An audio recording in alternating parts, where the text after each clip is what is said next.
really, the legal definition of refugee means temporary, right? I mean, the idea is that they will eventually be able to return home. The idea is that, they need a temporary haven, but when someone's resettled, I guess that's the difference between refugees that are given assistance when they're in a temporary third location versus ones that are identified by the UNHCR as being eligible for resettlement.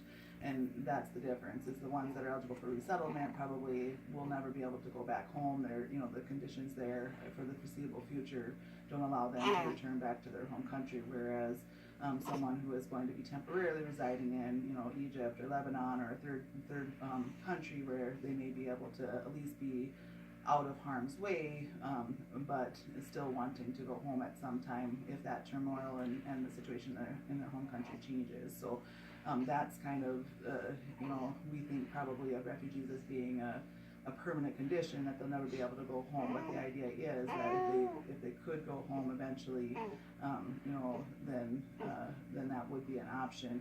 But once they come to the United States and they're resettled as a refugee, that's a little different. During that process, they can't go home while they're still considered a refugee, or they lose their refugee status, because if they avail themselves to their home country, the U.S. law says that obviously their fear wasn't credible enough. If they were willing to go home and put themselves back in harm's way, then they don't. They lose their refugee status. So yes, I mean, the idea is that it's too dangerous of a place for them to remain and they need to flee away from that violence and situation.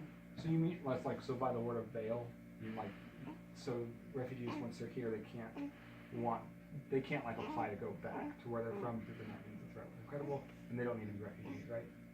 Right, so refugees, once they're here, they're in refugee status for a year before they can apply for an actual green card.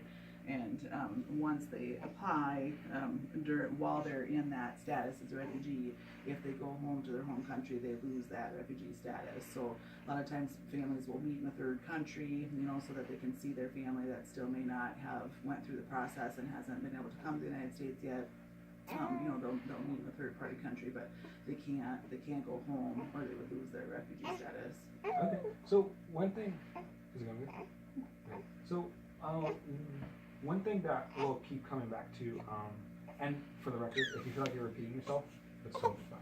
Don't worry about it. You're not going to sound repetitive because we'll have it edited. So if you feel like I already said this before, that's completely okay. Yeah. Did you find a better way to phrase something that you think is important? And sometimes I'll hear you say something and I'll ask about it again just because I'm looking for a little different phrasing. Okay. So so if you feel like you're not being clear or anything, it's fine. So one thing that we're gonna keep coming back to is agency. So in the process of going to, how much agency once a refugee goes to the UN, applies for refugee status, and is given refugee status, how is it the UN that's then completely in control, or does the refugee have a say in what happens from there, or is it different agencies that kind of control this person's life, or who has the agency at that point? Really, the UN is the one that mostly has control of the process. So the UN, they'll make a determination about where they think. First of all, they identify someone if they're eligible for resettlement, right? If they're not eligible for resettlement, then they'll continue to provide them aid in the camps or in urban city environments, whatever the case may be. What they kind of determine is the best path. I'm trying. You want to go be a mom? Yeah, sure. Yeah.